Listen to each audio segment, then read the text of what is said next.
Good morning, MoB family. Hello, hello, hello, and welcome to episode 100. Wow, I can't believe we made it to episode. Hold on, let me get the chat up.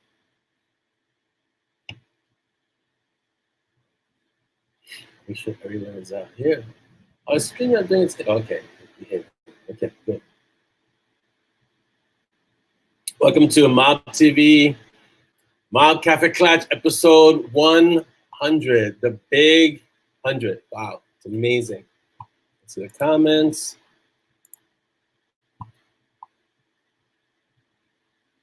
Again, stream is acting a little funky, but that's okay.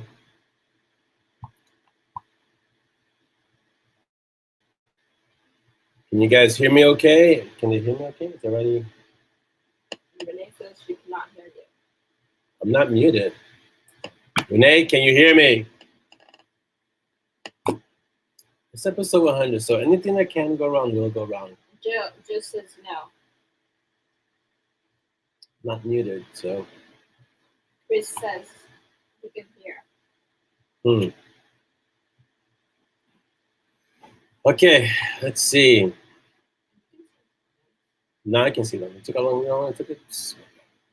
When you said Wendy, Meredith, Chris, Jeanette, they can all hear you. Okay, so It gets all the way to Australia. I think if Jeanette could hear me, you guys, everyone else should be able to hear me. Julie asks, what is that music? The music is a specially made track for Monty and Strong. Yes, by Will Musser. That is the immortal cover. Yes, Jeanette. So let me say hello to everybody. Hold on. Let's see. Can't see because this thing is acting all funky. Okay, hold on. I did. Yeah, I did. All right, okay, so hello, Jeanette. Hello, Julie. Hello, Chris. Chris Mendoza. Welcome, Connie. Let's see who else is here. Heather, hello. Facebook user, huzzah, welcome. Renee, hope you can hear me now.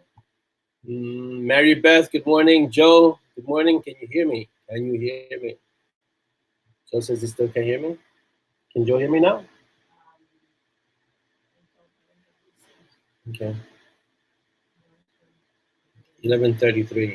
So, oh, it's a minute ago. Okay, so guys, check, make sure your audios are working so you can hear me. A lot of people can hear me, and Jeanette can hear me, and she's all the way down under.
So,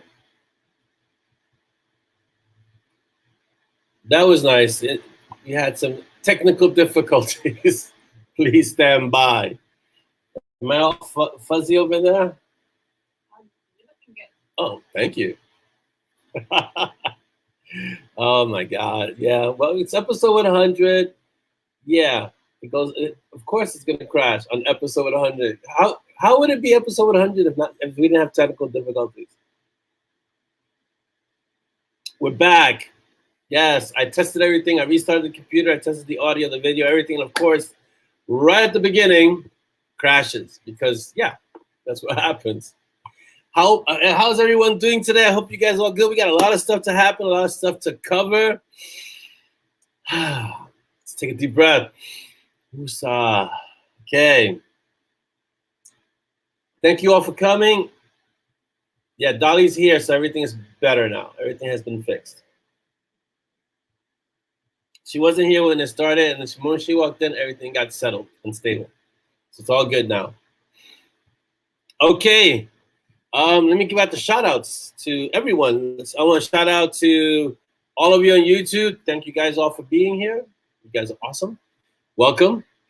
You can find us at Bitten Peaches Publishing Storyteller if you want to find us, if you want to go to YouTube. So go there and find us there. Let's see. I want to shout out to Instagram. I did post something on Instagram this last 2 weeks, so I'm going to try and get more regular with it. I was in the middle of, I don't know if I can say this without it being too spoilerish. I was in the middle of Iker, book 3 or story 3, because it's not really a book. So I was in the middle of that, and the Instagram stuff fell off to the side a little bit, but I'll be getting on it probably maybe today or tomorrow in the next week or so, because Ikers are currently being shredded. So you can find us on Instagram at BimPeaches. Zazzle. So, oh, yeah, I was going to wear this one, but this is my new swag from Zazzle. Yeah, this is the swag that I borrow because it ends up getting taken by Dolly and the youngest Valkyrie. So we got swag at Zazzle. Please go there. You can find us at M&S, EMANDES. So go to Zazzle, and we have a link that goes there. So yeah. Jeanette, take it easy. If you have to get off, Jeanette, and you know, because of the breathing and it's really early or late, depending on how you want to see it, please go rest and, you know, watch that breathing. Well, so let me give a shout out to Patreon. I want to thank.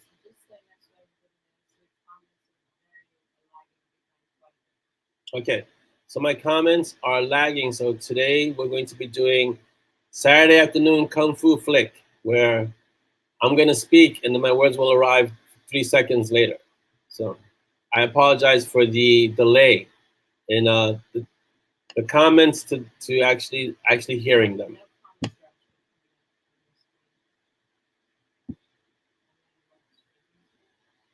No comments? Oh, yeah. Am I going to be disconnected again? I hope not.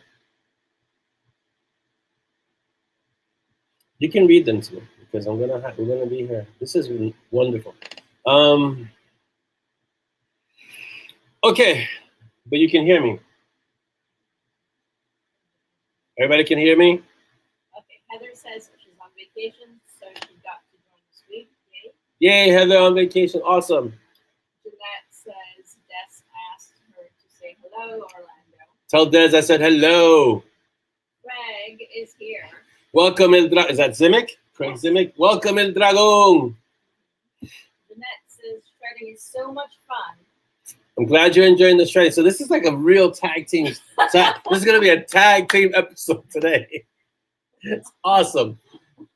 Yes, shredding can be. I think Jules joined us most recently. Jules AD, and shredding is fun and it can be difficult because there is some work involved.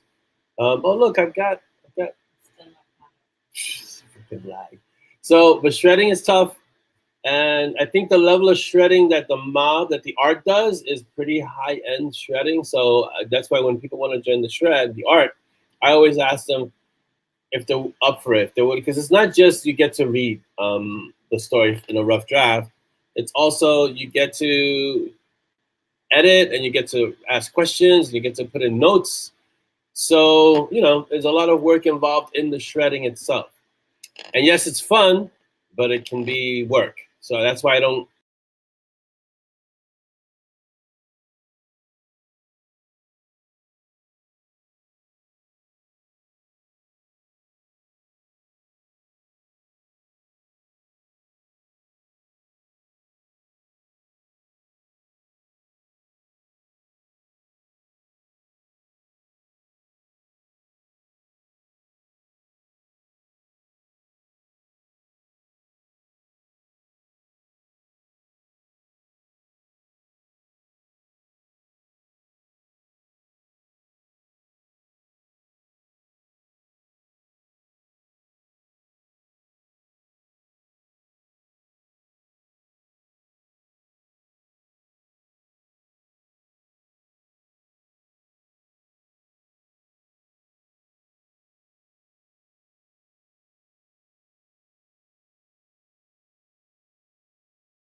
Yeah, apparently.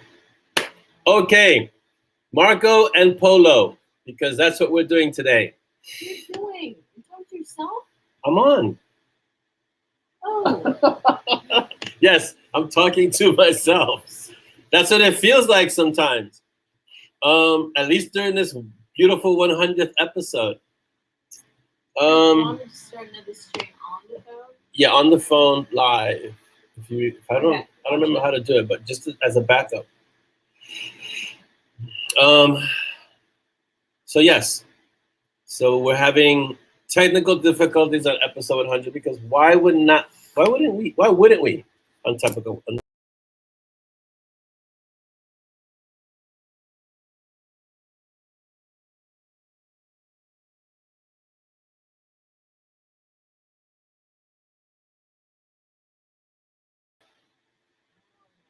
It's bumping me out. It keeps bumping me out. There's a disturbance in the force. Let me see if I have to do this. Maybe I just have too many things open. I don't know.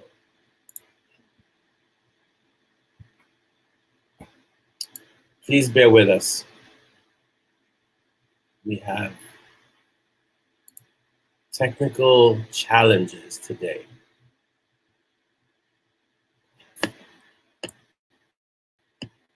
I spoke too soon, you're right.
Yeah, you go to right post.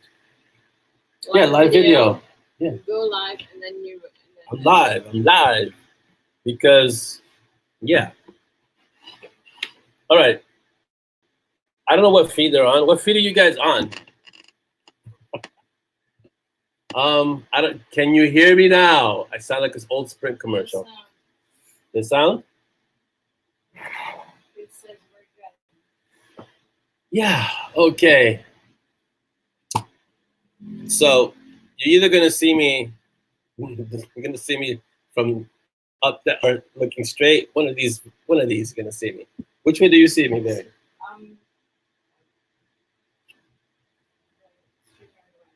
There might be folks joining on Yeah, I see this. You can see their eyes at the top. Okay. Yeah, I see. So just do it on both. I'm doing it on both because it's episode 100. And we're like, yeah, I think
All right.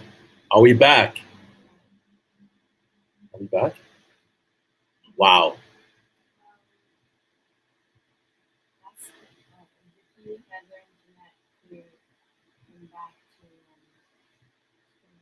All right, come back to StreamYard. If you're not on StreamYard yet, hopefully this should clear it up. Wow, man. Who's that? When Chris said, Chris, oh, that's definitely Joe. Yes, I'm sorry, guys. I'm supposed to be on official leave. And so, I'm supposed to pop in the room like a ninja. And so this is me practicing my ninja skills. So hopefully we'll be stable. We're back basically starting at 12. So those of you that were here since 11:30, I apologize. We had some major technical difficulties. But we're back. So I went downstairs to the modem area, fiddled with some things, and now we're back. We have the tools. We have the technology. That was intense. I think there's Chris, I think there's some energy being released somewhere that's really out there. So maybe it's because this episode 100, there's a lot of whoa. Yes, I'm doing my StreamYard. Is that you? StreamYard no Jutsu? Oh, okay. All right. So welcome to everyone. Those of you who have been here since 11:30, and those of you who are just getting here, and someone with the $1 million man references, that Dan, we can rebuild. We can make them stronger, faster, better. I'm gonna keep the phone one going just in case, because you never know. Am I lagging, Wendy? Because maybe the phone's acting like a reverb. No, I'm just saying. Let me know if I'm lagging, because Wendy said, "Ooh, dubbing." Dubbing is usually because there's a. Oh, cool. Is it still no sound? Oh, okay, cool. This is one of our more. This is going to be one of. You know what? This is perfect for episode 100 because it's going to be memorable. All right, so where was I? Sassy Bear, our Patreons. I want to apologize because I was supposed to, and Dolly just reminded me of this, and I was like, huh? What? Really? I'm supposed to put the patrons at the back of each book. And somehow I completely, I don't know, I must have blocked that out in my head or something. So starting Iker and the Stray Dogs and Entropy, I'm going to see if I can go back, but retroactively, and start doing it slowly. But I'll make sure to put the patrons in the back of each book because you guys are awesome. So thank you, Carrie.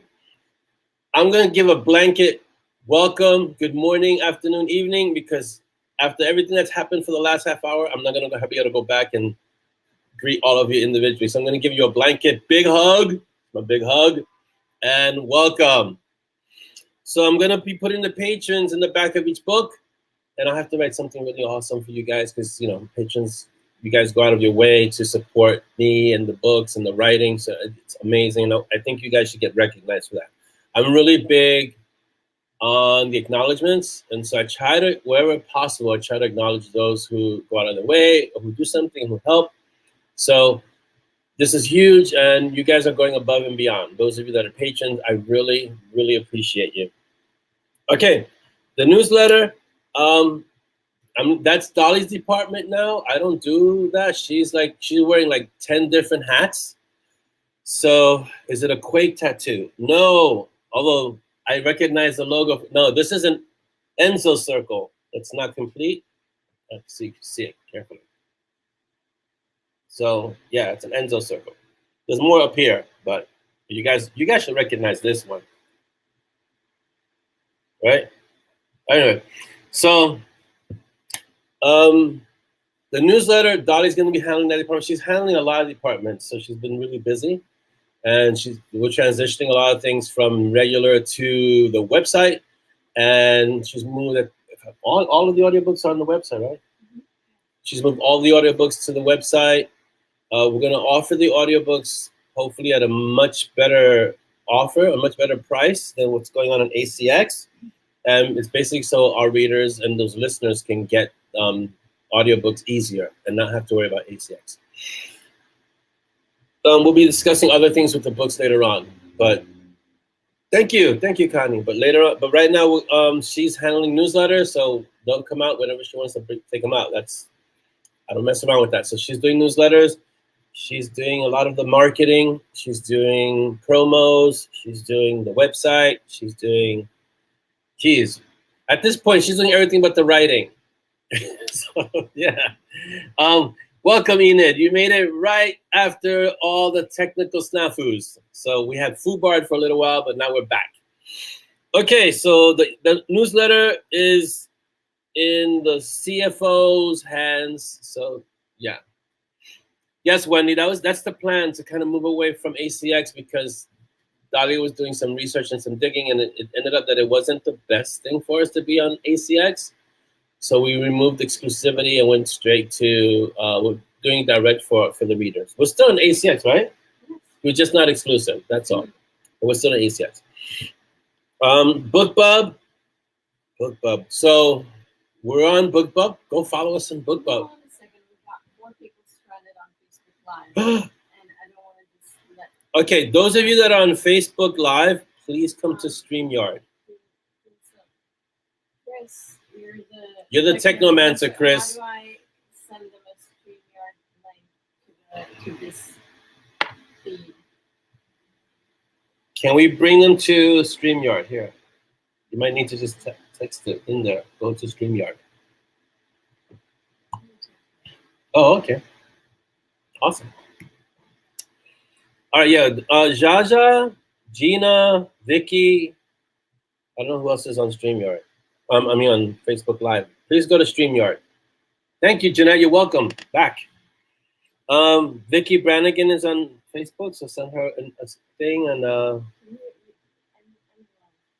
okay, I'm gonna end it, finish it. Boom. Okay. That should all right. So I think they're gonna be moving to all right. Enid, to right now, okay, so what I've learned, and we're gonna be here for a while, so it's episode 100 is a long show today, right? So, from what I understand, Amazon is taking steps to prevent the AI fake book thing happening, because it happened to Jane Friedman, and it was happening to a few other authors. I think, I don't want to say I'm immune to it, because I don't think any author is immune to it. Let me put the, okay, yeah. But what I do is, because I don't allow DRMs, it's one of those settings that don't allow borrowing, don't allow, it makes it harder. Now, if someone puts a book up that's with a fake book under my name, I can petition Amazon to have them remove the book. But because I have so many books on Amazon, I'm a little harder to do that too, because my books have a distinct look and they're established, so it's a little harder to do that to authors that have been on Amazon for a while. I won't say it's impossible, but I haven't had issues with it. And also, from my understanding, it's happening more with nonfiction writers, because those books are easier to kind of, I guess, exploit. Whereas, you know, most people know what the genre fiction writers do, and so it's harder to jump into there. But it is becoming an issue for a lot of authors, the fake AI books. It's happening. Yeah. Welcome, Vinny. Yeah, Vicky, welcome. And no nausea. You're much further along than Simon was. Okay, let's continue. So we're on BookBub. Follow us on BookBub.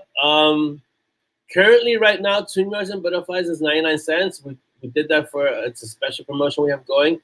So I know all you guys, if you haven't read Two Mirrors and Butterflies, I don't even know why. So, but if you want to recommend it to someone, it's going to be 99 cents for like a week. So recommend it to everybody. Just say, hey, go pick up this Two Mirrors and Butterflies. It's 99 cents, that kind of thing. So do that, please. I appreciate it if you do. Share it when you can or where you can. That would be awesome, and I would totally appreciate it. And you would win 1 billion internet points. So it would be awesome. Please, so share the BookBub special wherever you can. And I think I put it up in the author group and in Peaches Publishing as well. So then Dolly put it on the newsletter, right? Yeah. So it's all over the place, but every little bit that you do helps. So please. We're also on Binge Books, so join Binge Books, please. It's a great new site that's been created, and I'm one of the founders of Binge Books. Like I was invited to be a founder, so I'm a founder of Binge Books, and you can just join them, add your reviews. Let's see, just your review doesn't have to be long. Just hey, I enjoyed this book.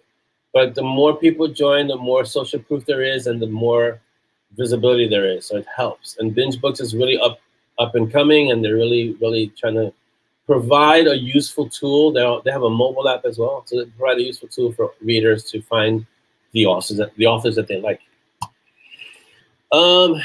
Yeah. So the whole thing with pirating, I had a lot of authors approach me a long time ago. I want to say about 2 years ago about going after pirates. But if I spent with the amount of books that I have out now, like I was discussing this with Chris earlier, if I spent my time chasing pirates or like getting them to take my books down from pirated sites and things like that, I wouldn't have any time to write. I mean, I don't think I'm that pirated, mounting strong, but it's just very hard. It's like whack-a-mole. It really is. You tell them, you send a takedown notice to one site and the books will appear on another site, or they'll appear on another site. It's really hard. So rather than spend my time doing that, because I can't find every site that pirates books, I rather just write a lot of books, and it's very hard for them to kind of pirate that way. So that's my strategy. I don't say it's the best strategy, but it is a strategy. But Amazon is trying to crack down that because it dilutes their credibility and it dilutes their brand. If they not become known for the AI fake book place, it negatively impacts them. Yeah. Okay, can UK readers review on Binge Books, Dolly? We do not know, but we'll find that out for you, Carrie. See, Dan says I nearly finished Archmage. I am something reading it. Okay, awesome. Hope you're enjoying it. I really enjoyed writing it. I do every so often. I'll get a notice from someone telling me, "Hey, I saw your books on this weird site," and I'll go look. And if it's really egregious, as they say, I'll send them a takedown notice. But most of the times, it's not worth the time it takes, the effort it takes. It's better just to keep writing, Right. If I had a legal service, I could have a legal service on retainer just for that. That's how prevalent it is in the book world, that there are authors who just spend their time fighting. And there's Author Guild, which I'm a member of, and they have a department that deals with all the legal aspects of that. But when the pirates are always going to be there, and Amazon, I think Amazon, it's a full-time job for Amazon to deal with the pirates and the scams and all the things that try to game the system. I mean, back when KU started, it was a whole big thing with KU reads and all of that. So it's like that. Let's continue. All right. So updates. Now I'm so behind schedule. I don't even know what time I'm going to end. What time did you see? Okay. So updates. Iker Book 3, which is Nightwalker, is currently being shredded. And yes, this is kind of a sleeper thing. It came out. So Iker 2 got done, which is Day Strider, and I said, let me finish Nightwalker as quick as possible so the trilogy can be done. And it's going to be short anyway. It's only 10K, 12K at the most. Well, it ended up being 22, almost 23K. It'll probably be 23K by the time it's done. It's a great story. It turned out to be a really fun, really great story. It's still short because it's only 23K, but it's a lot long. It's almost, well, it is twice than what I intended, which is 10K. And even at 12K, it's still almost twice as long. But it's done, and now in the midst of shreds. So the art has it, and as you can see, Jeanette go her schnicked, pulled out the claws, and they're tearing it apart. And I believe the art ends on the 24th Thursday, so it'll be out probably the 25th, 26th, the latest, and it'll be live for everyone. Currently working on The Stray Dogs. The Stray Dogs is at, I want to say 30K already. So I'll be almost done with that in a few weeks, and it'll go out to the art, and then you guys will shred it, and it'll be out. I don't know if it's going to be out in August. You think we get out in August? I don't think so. Early September. What did we say for Stray Dogs? Yeah, early September. Yeah, September. Right after that, because I'm doing back to back to back, Entropy will be out in October. So the art for that will be somewhere in September. Yeah. And then, yeah, because Entropy comes out early October. So it's going to be back to back like this. And Entropy is going to be a long one. This one's going to be, because this is the one that closes off that mini trilogy within the big arc of 21 books. And so after Entropy, it's interesting because after Entropy, we actually do a straight detective story, which is Corpse Road. And it's kind of solving the murder of a mage that appears to Simon, who can now see dead people. So it's going to be a lot of fun, Corpse Road. But Entropy is going to be like dealing with the usual Mountain Strong. Everything's going to get destroyed. We've got to stop it. And Corpse Road is going to be a little closer to home. Like, hey, this mage, who killed this mage and why and how. And Monty and Simon have to figure out how to, they have to solve this mage's death, which is going to be a lot of fun. And then right after that, Shadow Queen, which is the second Treadwell directive story. And then after that, there's a Brew and Chew, the second Brew and Chew, which I think is called Cold Girl. I don't remember. It's Cold Girl, which it has to actually focuses on Cece. So that's Cold Girl, right? Oh yeah, the second one is Brew and Chew. Yeah, they finally get the name. I think I'm gonna add Peanut to that one, to the Brew and Chew, because she's been around enough that I think she can get into the Brew and Chew. And we have for the patrons, we have patron number 11, Patreon story number 11, which is Test Drive. That's the one with Bug and the people who suggested cars. They're gonna make cameos in that story, but it's Bug, and she's gonna be driving from point A to point B, avoiding death, basically. And then at the end of October, which is the next Patreon story, we have a story called Peanut and Kai. And if you've been reading the Patreon stories, and if you've been reading M&S, you know who Kai is. So that's gonna be fun. So Peanut and Kai is a little story with those two, with Peanut and Kai, her new friend. If you read Archmage, you know who Kai is, right? Kai's supposed to be Archmage, right? I don't know anymore. Kai is one of these stories. No, Kai's only Patreon so far. No, he's not an Archmage? No. Oh, sorry. So Peanut and Kai shows up. Well, these are Patreon exclusive stories, so it makes sense, actually. So Kai is going to be in a story with Peanut for October. And that's the last Patreon. We have one more at the end of the year. We haven't determined that one yet. Okay. So yeah, no, we have another one, don't we? Oh, so December we have the Christmas Patreon story. So guys, listen, if you want to get these stories, Peanut and Kai, I'm just excited because it's episode 100. So if you want to get Test Drive, which is with Bug, Peanut and Kai, which is with Peanut and Kai, and a special Christmas story for December, which it'll probably be along the lines of Saving Mr. K, something like that, right? You got to join Patreon. I'm sorry. These are for the patrons, these stories. Okay, and so I'm going to give you the rest of 2023. Treadwell Supernatural Directive is in, Shadow Queen is going to be in November, and Endgame Tango is early January, or late January, early next year. And then we're going to do more M&S. Immortal comes out in January of next year. I think that's pretty much up until the end of the year. Hope everybody is up to date now. Let's see. So don't hide your inner squeak. Yeah, M&S Cannonball Run. No, it's going to be a Bug Cannonball Run. And let's see, how do I maintain my prolificness? I have amazing. So okay. I've actually been studying this, Julie, because it does happen, right? I have an amazing partner. My wife helps me with everything when it comes to eating, making sure I get up and move around. She handles the kids, school stuff.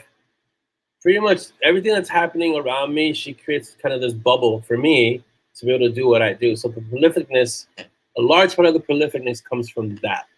And then the other one is that, and Dolly will tell you, but she's not gonna say it. But when I sleep with music, because if I don't sleep with music, and again, this is something I've been looking into. If I don't sleep with music, the voices in my head are just too annoying.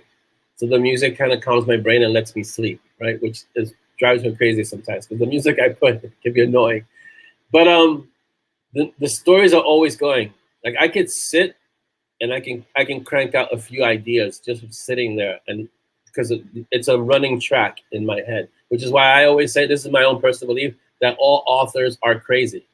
We are basically insane, and what happens is that we can keep the voices at bay for a while, and then as we get older, we no longer can, and we just start talking to imaginary people all over the place. So that's basically what happens. Yeah, or quantum physics. I should just say quantum physics. Basically, that's it. But yes, that's the secret sauce, if you want to call it that. I have Dahlia by my side, so she helps. She nudges and pushes, and hey, and we created the production schedule. And I was looking at the production schedule, going. So basically, I'm writing nonstop until the middle of January. So of the middle of May of next year, basically. Oh, and I'm revisiting. For those of you that like the thrillers, I'm revisiting Gideon Shepherd. So that's gonna be fun. I'm going back. No. What's the answer? Which one? What also matters is yourself. Oh, okay, yeah, okay. There's other. Sit down in the computer and start typing. Yeah, it's true. Hours nonstop. Yeah, I can. So I have what Stacy Stein has let me know. The word is Sitzfleisch. I believe it's pronounced that way. It's basically sit your butt in chair. So I don't need to like close off windows or things like that. When I'm sitting to write, I'm sitting to write. I don't distract myself. I try not to go. Like I'll get all my internet stuff out of the way. So I'll watch what I watch in the morning. I'll watch some news, some other things, some things that I'm studying. I'll get that out of the way. But when it's time to write, I have a blocked time to write, and I just write. And yeah, Dolly says I get to the computer and just, which is why I don't do it late at night, because then she won't sleep. But then again, somebody doesn't sleep at night. Anyway, so so that's why. So that's one of the reasons why I'm also prolific, because when I sit down to write, it's to sit down and write. It's not to sit down and chat. It's not to sit down and surf the web and look for other things. I sit down to write, and then it's right. Plus, I got stories to tell, so gotta get them out. Who's this? Who reread Warriors of the Way? You got to go back a little bit. 12:11. Over the last couple of weeks, I reread Warriors of the Way. Oh, Dan, Mr. Awesome Man. Over the last couple of weeks, I reread Warriors of the Way. It's still top gravy, regardless of what anyone thinks. Thanks, Dan. I really appreciate that. The M&S World has all the best traits of the series, upgrades, but there's still one thing on the horizon. You're waiting for Silk. I know. So am I. It's going to be so awesome when he comes back. Silk is the man. Let's see. Don't hide your inner squee. I'm just imagining the damage that Brew and Chew could do with Peanut. Yeah, when Peanut joins the Brew and Chew, I think that kind of closes out who's going to be in the Brew and Chew, and that's going to be the final group. All of those, like Peanut, Cece, Frank, Peaches, Rag. I think that's a perfect little group for the Brew and Chew. And then they just start their adventures. I think that's gonna start their adventures there. How much Patreon? Patreon, we have, what are the tiers on Patreon, baby? 1, 3, 5, 10, 20. So it's $1, $3, $5, $10, $20. So you can pick whichever tiers you're comfortable with, Julie. Yes, Chris said as little as $1 and up. And for the, what is it? Do we have the $5,000 tier where we fly you around the world? No, we don't. We don't have a $5,000 tier. Let's see the other. Let's see. Actually, for $5,000, I'll fly to where you are, and we'll go have coffee. How's that? What about a Bangers and Mash Lethal Weapon mashup featuring Ramirez? You know what? I can definitely see something with Bangers and Mash and Ramirez, because that would make sense. So we'll see. I never say never. And Bangers and Mash still has a coalition too. Bangers and Mash has a group that's like, here's the thing about Bangers and Mash. Bangers and Mash was really polarizing. It was surprising to me, because I really like them. But there's a group that really, really likes Bangers and Mash, and there's a group that really, really dislikes Bangers and Mash. So I'm in the groups that likes them, but I haven't written another Bangers and Mash because I have to kind of get like into a Monty Python uh, mindset to write Bangers and Mash. It's that kind of humor. So um, definitely next year I see some Bangers and Mash coming out for sure. Yeah. All right, let's see. My characters talk to me in the bath. I have to keep a notebook. Yes, you should always keep a notebook or some kind of capture device. I use my phone and I write notes on it because I usually get ideas in the strangest moments. So, yeah, but always keep something you can write on. And my wallet has, if I show you my wallet, here's my wallet. It's called an architect's wallet. It has a notebook and a pen.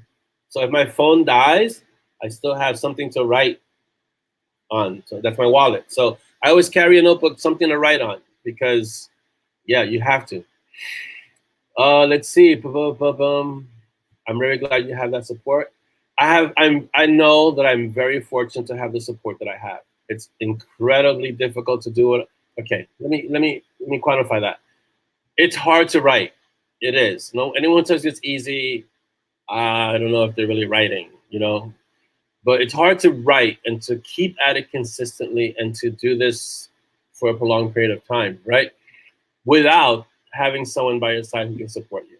So that's the caveat. You can write, but you need a support system. So yeah. Oh, Vic, you sleep with sounds too. Fantastic. Yeah, I don't sleep with New York ambient sounds because for me it's white noise. So that's right.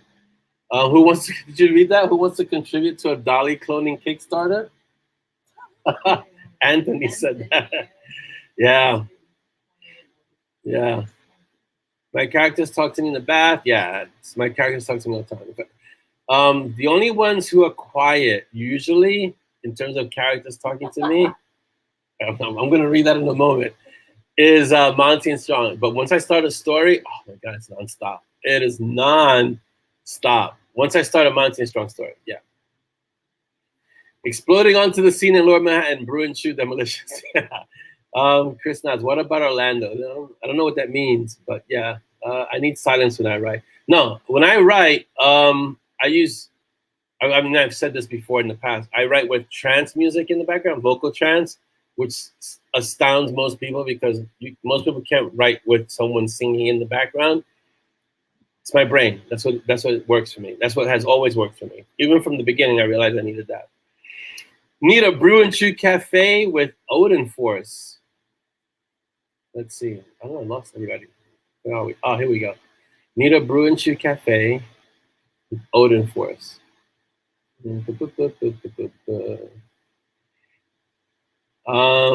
Immediate music label is good for that. You want who's this that wants Bangers and Mash to bump into someone with power? Yeah. Like how Julian asked Evidence and he said best on him. And they were stunned. Yeah, I don't know. We'll see. Having someone actively not supporting you is hard. Yeah, in anything you want to try out. So what I always tell authors in the beginning, and let me make sure okay, I still have audio updates to do and stuff. But I always tell authors in the beginning, you have to be your first support system because when you start out, no one knows what you're doing, right? But shortly after that, you have to somehow enroll the people in your life to support what you're doing, to be okay with what you're doing.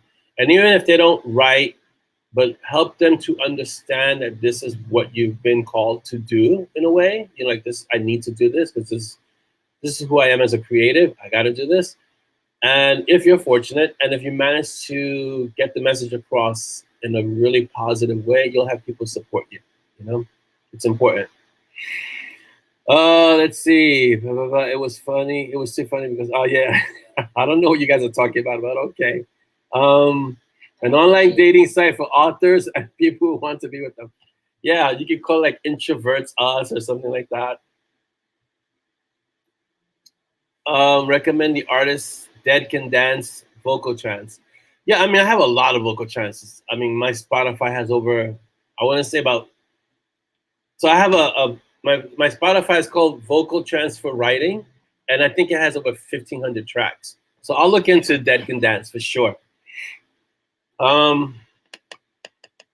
Yeah, Yeah, Daniel, listen, there's nothing wrong with being a Monty and Strong guy.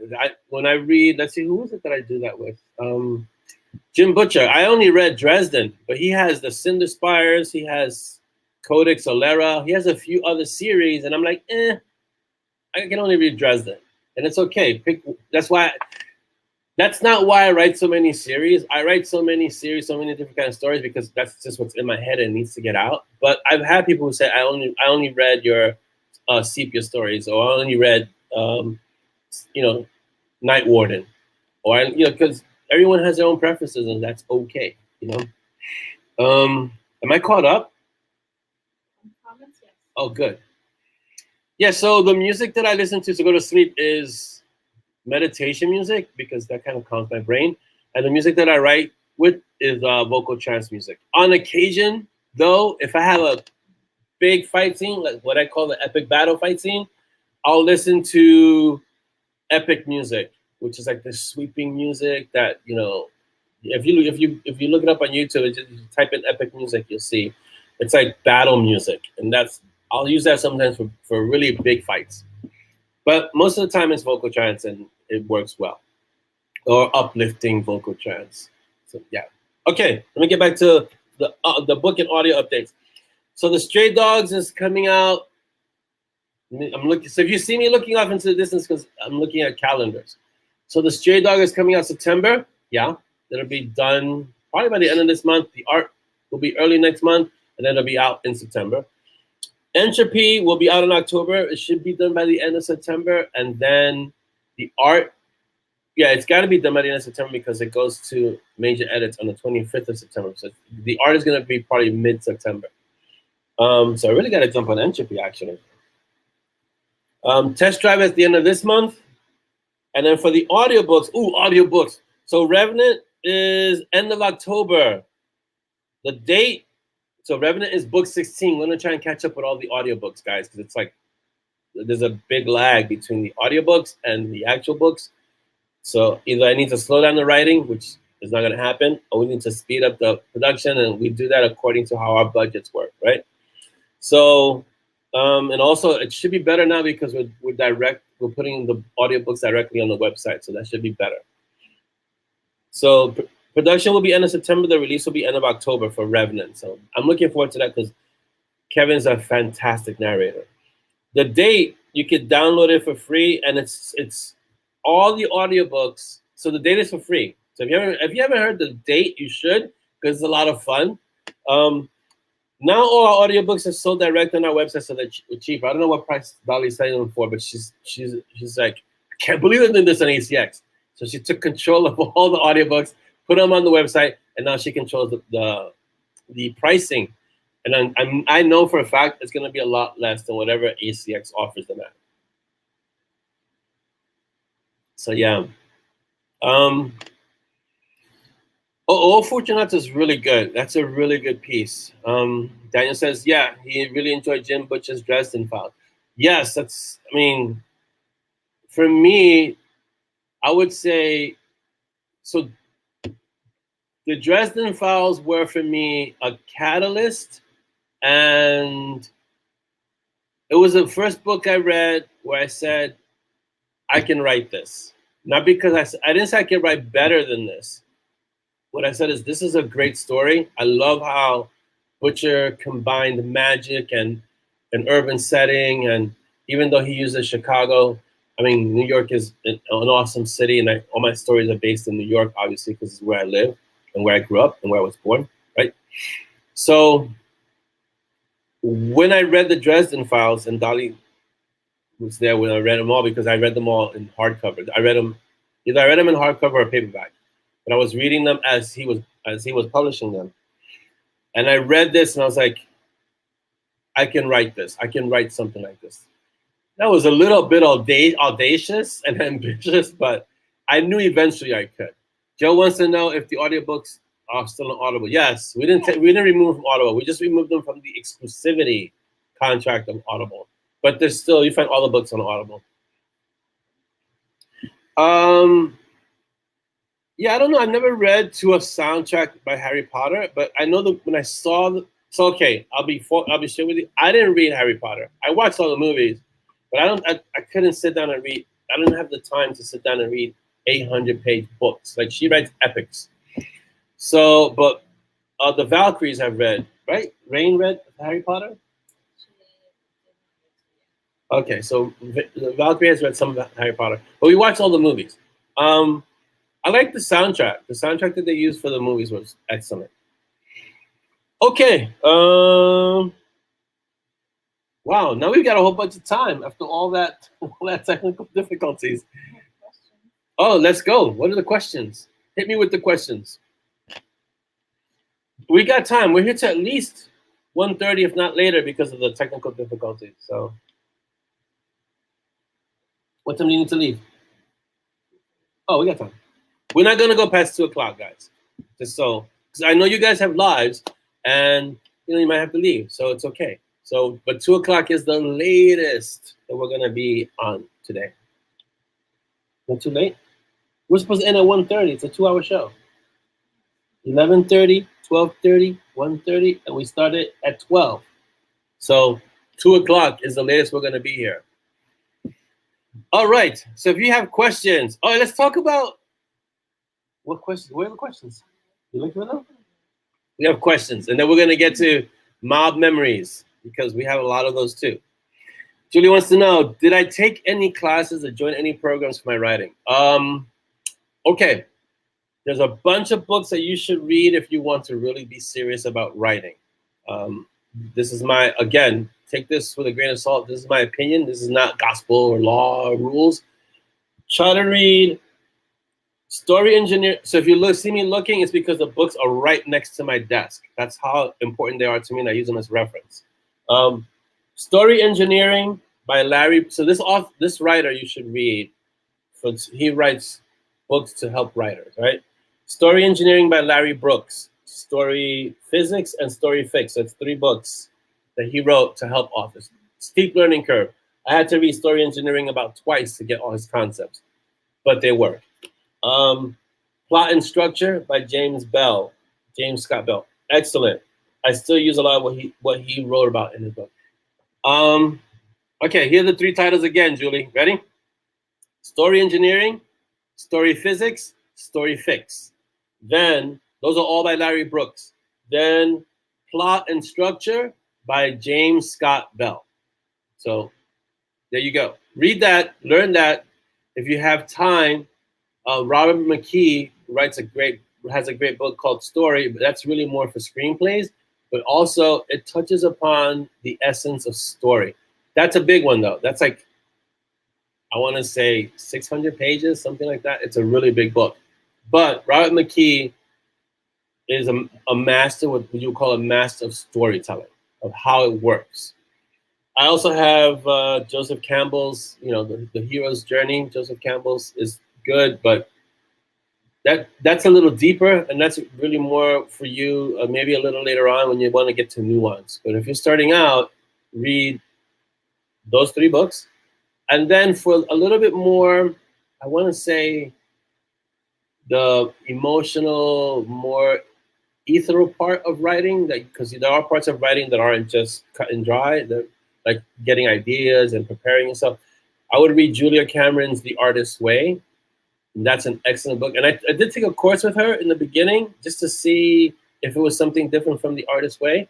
But it's really good. The Artist's Way kind of breaks up the year into 365 days, and each day you get something different.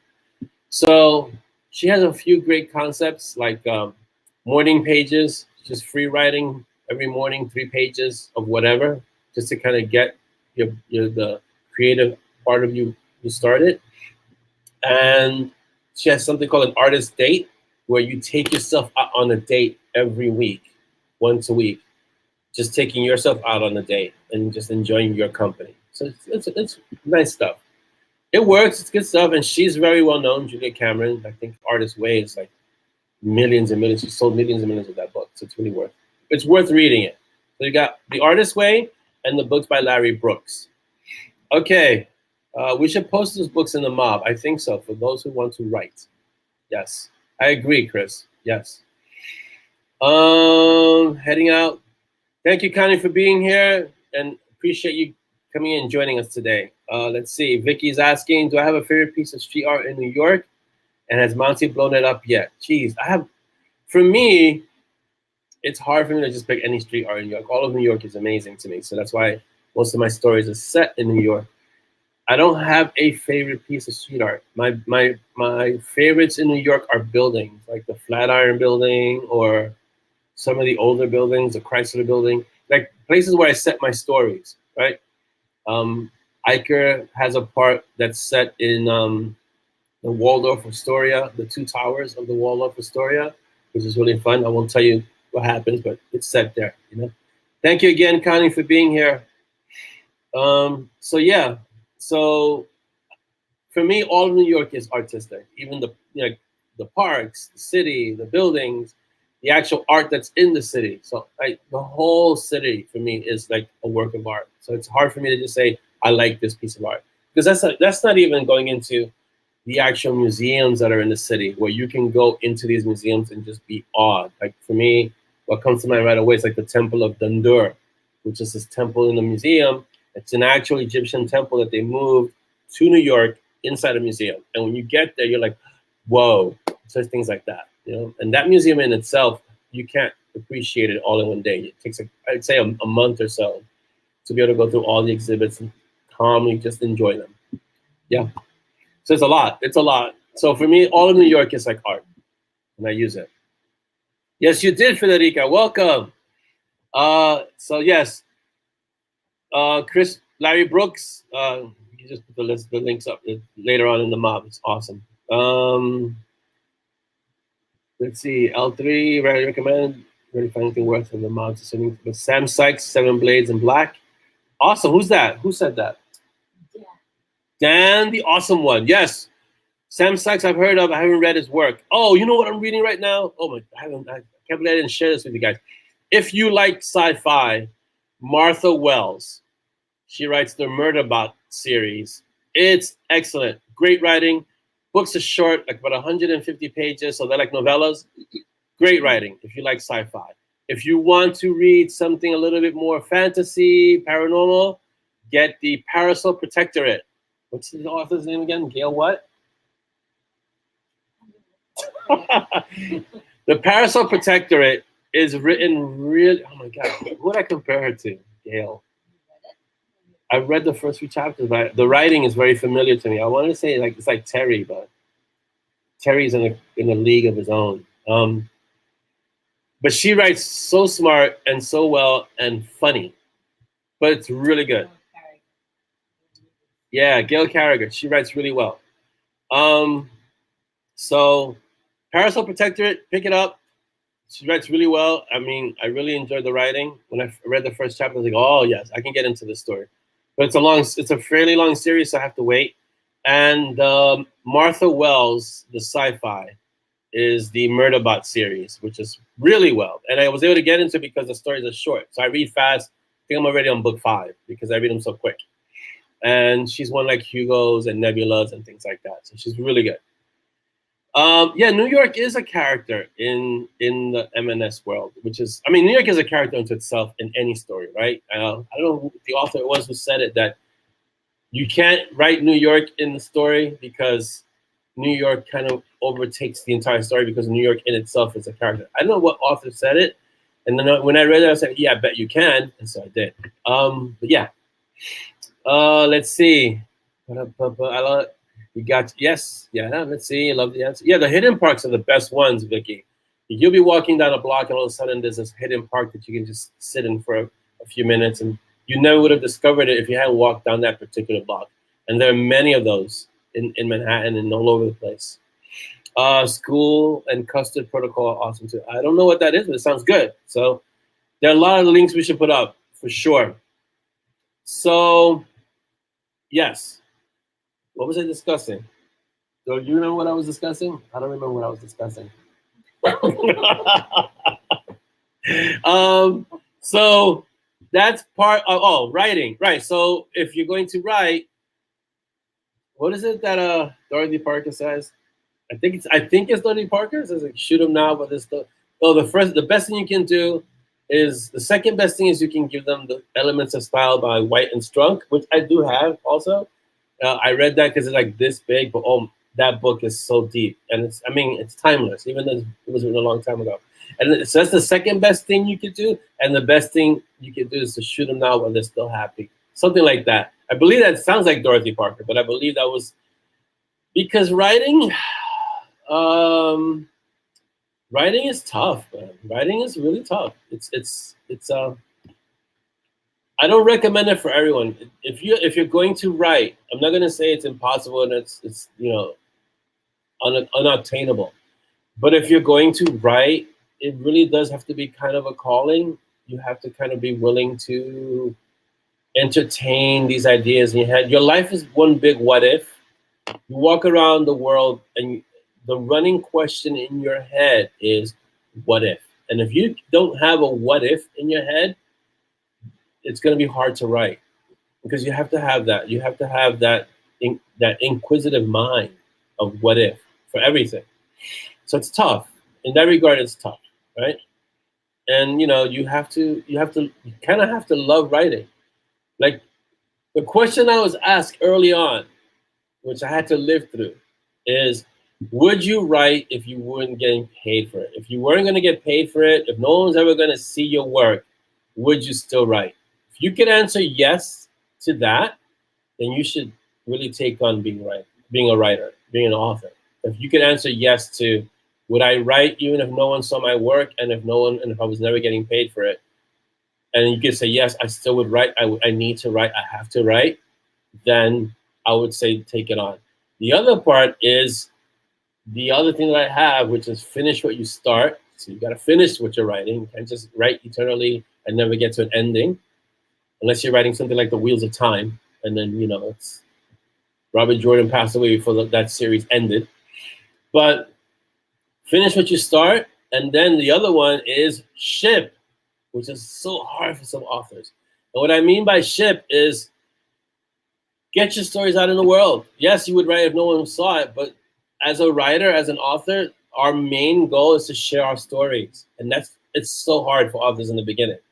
What if no one likes it? What if it's not perfect? What if I can fix this? I can tweak that. I can add this. Oh no, I got to do a little bit more research. And you get all these things about stopping you from shipping. You've got to ship. You've got to get it out there. Because as you do that, what happens is you start becoming better. It's like polishing your writing, right? And what happens over time is that you don't get hung up on, I can't let this book go out into the world until it's perfect. Never going to happen. You're never going to release it. Let it go out into the world. You're going to get feedback. You're going to hear from people. They're going to say, I like this character. I didn't really like that character. I like this scene, but that scene didn't work. And you learn from that. You start internalizing that. Like, I wouldn't have known that it was a mistake to kill the dog if I hadn't attempted to do it in Blood is Thicker, because the mob let me know you can't do that. And so, but I didn't know. That's why I tried it.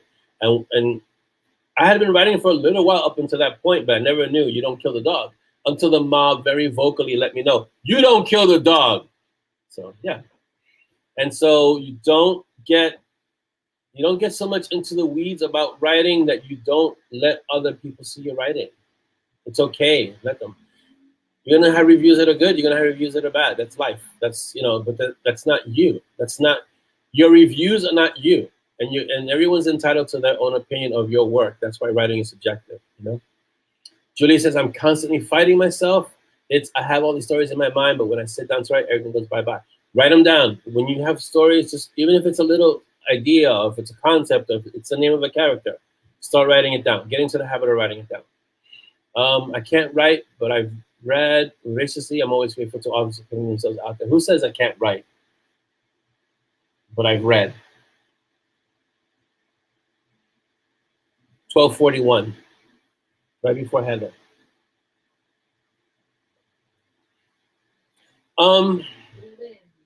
Lynn? Who's Lynn? Who? Lynn Potts. Welcome, Lynn. I don't recognize the name. That's what I'm saying. Who? Welcome to our 100th episode, Lynn. Yeah, a lot of people, look, I've always held this opinion. It's not a matter of writing. Everyone has a creative expression, right? So It doesn't have to be writing. It could be painting. It could be drawing. It could be poetry. It could be interpretive dance. It could be cooking. It could be gardening. We all have some kind of creative expression. It's just a matter of finding it and then unleashing it. That's all. But it's not always. It's not. It doesn't have to be writing. Writing is just a creative endeavor. It's like a way of showing who you are creative. You know. Don't let thinking about writing get in the way of writing. Yes, that's a big one. I know people who've been researching for years, but the book isn't done. Why? I'm researching. Okay. And then when the book gets done, if it gets done, they're gonna feel like I've wasted a whole bunch of time. So don't let the thinking about writing, the researching about writing get in the way of writing. I've said it before. I have researched what feels like encyclopedias for a paragraph in a book, just to make sure that it sounded the way it needs to sound, and it needs to be authentic. So I'm gonna take what I can and include it into the book. But if I just got into, oh, I got to research about this, I won't get back to the story. So you got to really discipline yourself to, I'm only researching this far, and then just enough to make it sound authentic, and then I'm going to put it in the book. Or find an expert that you can speak to that knows what you're trying to get into the book, and have them give you the necessary points that you need to make it sound authentic. But just do it, you know? If you've got fanfic, that's writing. So there you go. Right, get it out there. Wasn't Twilight fanfic? Twilight. Yeah, Twilight was fanfic, people. And Stephanie Meyer did really well with Twilight. Twilight? Was it? Or Shades of Grey was fanfic. Yeah, Shades of Grey was fanfic for Twilight, I think. I know one of them was fanfic, and both of them did well. Shades of Grey blew up, and Twilight is still one of the top vampire things with glistening vampires. Let's see. I remember reading sci-fi growing up. Chris says, wanting to add to the book. Yes, I did that a lot. That's fanfic. That's what we do. You know. What did Carrie say? Carrie said, "Writing's in the genes." Writing's in the genes. My dad and granddad both wrote. I do. My daughter does. My 7-year-old grandson wrote. Yes, I think it's not the writing itself. In that case, Carrie, I think it's the storytelling gene. You know, like you like stories and you want to share stories and you want to tell stories. I think that's why I did so well in school, and when I was younger, when I used to play D&D, that aspect of who I was came through because I was able to tell stories really well off the top of my head, or with notes, like writing notes. But yeah, someone said I can write in the snow. That's funny. Anthony wants a dance off against chaos. Yeah, that's not gonna happen. Yeah, journals. Who said you're correct? I make journals. Is that Lynn again? Yeah, journals are that's part of writing. That's writing. That counts as writing. If that's your outlet, that's your outlet. You know. Just go out and do it. I have a tendency to wrap myself into corners, research my stories to death, leave no loopholes to get things going. That's not just you, Julie. Every writer, every author starts out like that. We write ourselves into corners. When I first started, the reason the spiritual words was so big and convoluted and going all over the way, because I was pantsing a lot of it. So I would write myself down one way and then find myself, the story can't keep going this way. Let me go this way. Really can't keep going that way. Let me go this way. And so, yeah, I'd be running from corner to corner, and it was making the story more complicated than it needed to be. And so I started getting into outlining. And even now, I'm still a hybrid. I still outline, but I also have room to kind of go where I need to go, where the story lets me go. Sometimes I'll write something in the story, something will drop in the middle of the story, and it's like that, Let's see. It was like that when I was much younger. I think it got buried with a lot of other stuff. I'm trying to unbury it. Yes, just unbury it. We bury a lot of things when we're younger because life happens, right? Life, things happen, take you away from your creative expression, and so now you can come back. Let's see. Heather says 50 Shades of Crime Against. Yes, you may believe that, right? But 50 Shades has a huge audience, right? And did they make movies out of 50 Shades of Grey? They made 1 or 2 or 3 movies, right?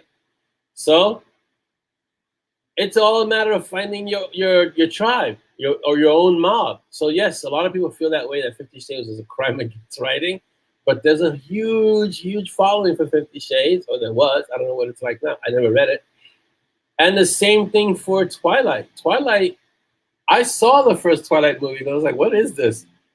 And when I saw the vampire glistening in the sun, I was like, you got to be kidding me. Like, what the heck is this? But listen, that's what she wanted to write. And she wrote it, and it has Twilight's another one that's huge. I'm sure Stephanie Meyer is not worried about the people who dislike Twilight, because she found her following, and that's what you do. You find a group of people who like what you write. That's all what it comes down to. You know, there's an audience for Twilight, and then, like Anthony says, there's an audience for 50 Shades. And you just gotta write what you're gonna write and find the people who like what you write. That's all, and that's it. I think I should write a book with ninjas in it, more ninjas. In fact, ninjas and magic. I think you have a ninja problem. That's definitely Dan. Let's see. So I want to, in just breaking news. So I want to give a thanks to Enid. I don't know if Enid is still here. She might have left us when we had the technical difficulties. But a huge shout out to Enid, who just joined our Patreon clan, which is awesome. Thank you, Enid. And for those of you who are watching this later on, if you made it this far, past all those technical difficulties, thank you so much for being here with us today on our 100th episode. Yay! All right, any thoughts on a movie or TV show starring Monty and Simon? My thoughts would be yes, awesome, as long as it's cast correctly. We all saw what happened with The Witcher, sadly, and I was a huge Witcher fan. I am a huge Witcher fan. I finished all the games. I read most of the books, and when I saw the episodes on Netflix, I saw the first season was excellent. The second season went downhill quick because they didn't stay close to the source material, and then they lost Henry Cavill, and that was it. So the casting is important. The screenplay has to be excellent, and there are a lot of things that have to fall into place for a movie or TV show. I think Monty Strong fits more for a TV show with the template of The Magicians. If you've ever seen The Magicians on Netflix, it's very similar to that kind of template. So we'll see. It's not based in a school per se, but it's that kind of template. So my thoughts on it would be yes, fantastic, let's go. But for it to happen, a lot of things have to fall into place. So let's see. Judy, my first book was an finish that. Yes. And sometimes you can just write it doesn't have to be a book that you put out, but writing the autobiography helps you kind of get those writing muscles started. So you can do that, We love being here, Julie. So yeah, thank you for being here with us today. Yeah, I know the whole controversy between Witcher, because I was following it. When Henry Cavill said he was leaving after he said he was going to be there for 7 seasons, I was disappointed. And so I realized it must be something. Yeah, because he had done the 3rd season, and then they started deviating Wendy. And then he was like, okay, I'm done. And then he's going to do Warhammer 40K, and he's producing it. So he kind of has a say in it. Yes, the Lev Grossman Magicians. The show was good. The books were better. But then we've always said the books are better, right? But if we're going to do a show on Monty and Strong, I would say it has to kind of follow an episodic format that way, not a movie. If you're going to do a movie, then you might as well go all out, get Benedict Cumberbatch for Monty, get Ryan Reynolds for Simon, and hire a really well-trained kind of Corso for Peaches. But I like The Magicians. I enjoyed it. I enjoyed it because of the way they handled the magic, which was really interesting. That should be interesting, Mercedes Lackey's story. I don't know if they're going to stay close. Here's the thing about especially when you take like fantasy. If the showrunners stay true to the source material, it can work. So very much like how Game of Thrones was a big hit and it worked up until when Game of Thrones ran into trouble is when it surpassed the books, because Martin wasn't writing the books fast enough, and then HBO had to kind of create stories. That's when Game of Thrones went sideways because they no longer had source material to work from. So as long as I have source material to work from, I can see them making the show. I mean, the template comes from the animes. If you look at all the animes that are really good, it's because they have years and years of manga behind them. And basically all they're doing is really taking the manga and adapting it to the screen. They're not really creating anything new. I mean, some things maybe, but mostly they're staying to this is what was in the manga, and this is what I'm going to put on the screen, and that's what works, you know. But you can't do on the screen what you can do in a book, and the way you imagine a character is going to be different from the way a showrunner imagines a character. So you already start having these little points where that's not the way I think that character looks like. That's why I say Benedict Cumberbatch and Monty, because I can see Benedict Cucumber Boy as Monty, and I can see Ryan Reynolds' snarky attitude as Simon, and still be kind of tough and do what he needs to do. But that doesn't mean that the showrunner, whoever's going to create the show, says Benedict Cumberbatch should be Monty. He may think somebody else, or somebody else may want to do it. It's nothing surpasses the reader's imagination. That's what we always say. The book is better than the movie. That's just the way it is. Your imagination is going to be much better than the movie. And like Heather says, I think the best avenue that could stay true is animated, but anime style. I don't want to see animated like, it's these cheesy animated movies. Animated, make it anime style, like a really good anime, and get awesome voices. And that way you get some good voices for the characters, and it'd be great. So yeah, I did not watch Howl's Moving Castle because the platform they did for the movie was a total turnoff. Which platform? I don't understand what you mean by platform, Julie. Because Howl's Moving Castle, did it creep out the kids a little? No, it was. I really liked House. Well, first of all, I'm a Studio Ghibli fan. I like all the movies except for Totoro. Totoro was like, oh, please, no. But Totoro was also one of their first movies, so they hadn't really gotten it. So, but I'm a big Studio Ghibli fan. I love Studio Ghibli. That great animation, and you can tell a Studio Ghibli movie because all the animation is the same. Jeanette says a book has to condense a story into its essence. Red, white, and royal blue is a brilliant example of capturing books into ours.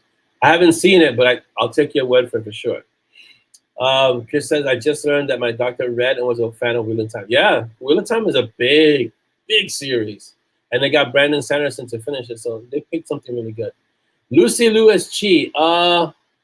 Yes.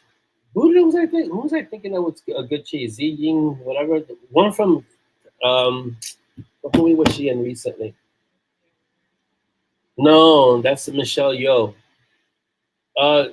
She was in Ip Man, The Last Master, and she was in Crouching Tiger, Hidden Dragon. So that actress would be a good Chi.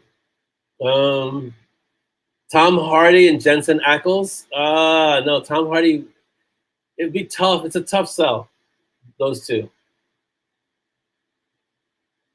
Oh, Princess Mononoke. Well, we didn't get to finish Princess Mononoke. Remember? That one was a little too. Oh, they did? Yeah. Oh, no, I'm frozen. Am I frozen? Carrie says I'm frozen. Akira is a classic. I own Akira. I own the classic edition of it. Akira is a fantastic movie and one of the trendsetters of anime. And let's see. I was just talking to the warrior, the youngest son, about Cowboy Bebop and Samurai Champloo, which he hasn't watched. I'm like, oh, what are you doing, my child? You need to watch that post haste. Especially Cowboy Bebop and Samurai Champloo. Those are classic animes that he needs to see because he recommends animes to me. So I'm going to make sure he watches those too. Those are like must-sees. You have to watch those. So that's right up there. Yeah, those are like classic. You have to watch them. Gillian Anderson. Who's as the actress as what? Did Rebecca join us? Hello, Rebecca. Welcome. Oh, the spark is excellent. Yes. Oh, there's been a few variations of the Monkey King. So which one are you referring to? Because there are quite a few. Jason Isaacs from Monty. I don't know, Jason. I kind of like Benedict Cucumber Boy. The Corgi was awesome. Yes, the Corgi and now I blanked out on her name. Ed, and Ed made that show. Yeah. Yes, I was in. Yeah, I was into anime. We're going back Evangelion, Macross. Wow, we're going back. Yeah, almost to the beginning of anime. At least anime here in this country. When it came here, I was into it.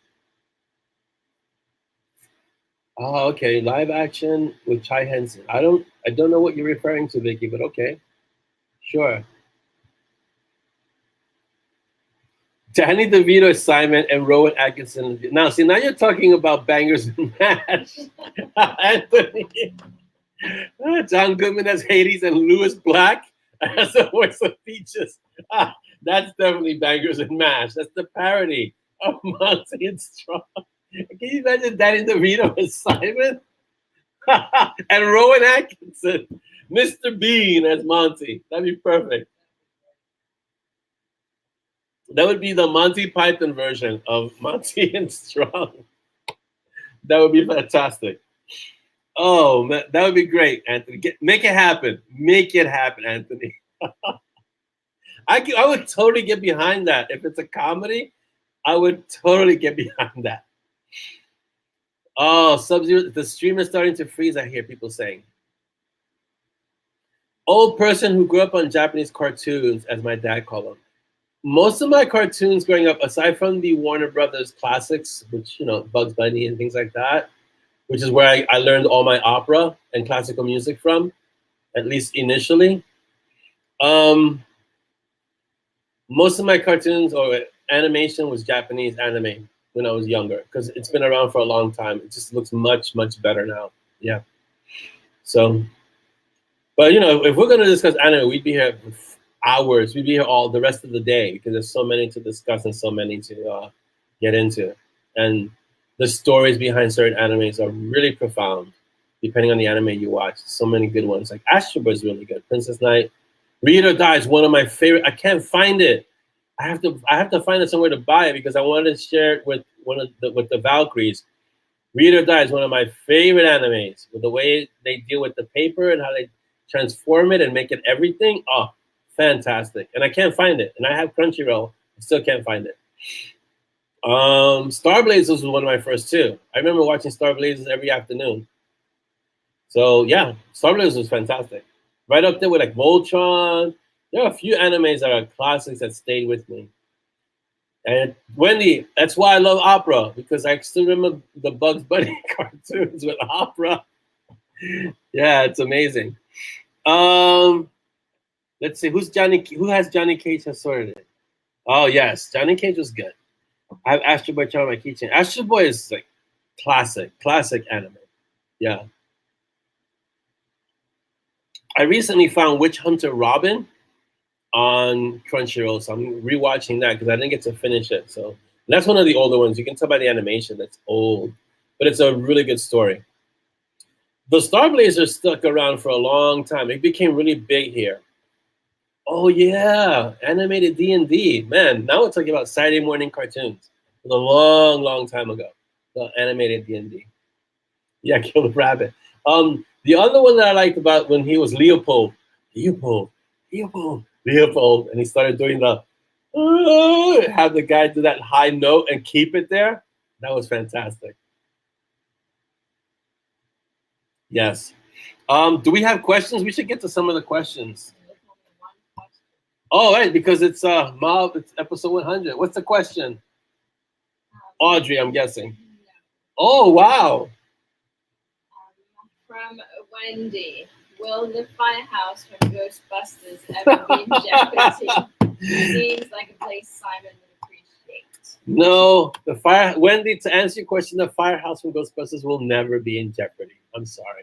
I have walked by that firehouse because it's an actual firehouse that they use for the movie. But no, it will never be in jeopardy. No, I don't think I don't think those streams will ever cross. How's that? Rebecca, you should finish it. I haven't finished it yet, but you should finish it for sure. It's on Crunchyroll. I'm sure you can find it elsewhere because it's a really well-known story, Witch Hunter Robin. That may be a Patreon feature. Hang out with Orlando and talk anime. Yeah, if I remember, because the last time I put a thing for Patreon was putting them in the back of the books, and Dolly just reminded me of this yesterday. And it wasn't your fault. We had Patreon for I don't know how long. And I was like, oh, I can't believe we didn't put them in the back of the books. So I'd have to remember that feature. Hang out, anime talks, Dolly needs to be in camera with me. Listen, Julie, I'm all for that. It's not that I don't want her in camera with me. She does not want to be in camera with me. Actually, AI. She's a sentient, she's a cutting edge AI. She's sentient already. She doesn't like being on camera. That's her thing. So I respect that. She's right here. We all have to have a thing. Show your hand. Just wave your hand. Put your hand out here. You gotta go a little further. You gotta come in a little further. You show your hand. She's a real person. A little higher. There you go. That's her hand. She just doesn't like being on camera. In the beginning, I was like, come on, you gotta be on camera. It's like, no, I'm not gonna be on camera. It's like, okay. And that's, yeah. Yeah, she's like my Jarvis, basically. Do you know what that reference means, Jarvis? No, it's like Iron Man. Like Iron Man has that robot assistant. Yeah. Oh, look, they're gonna create Dolly GPT.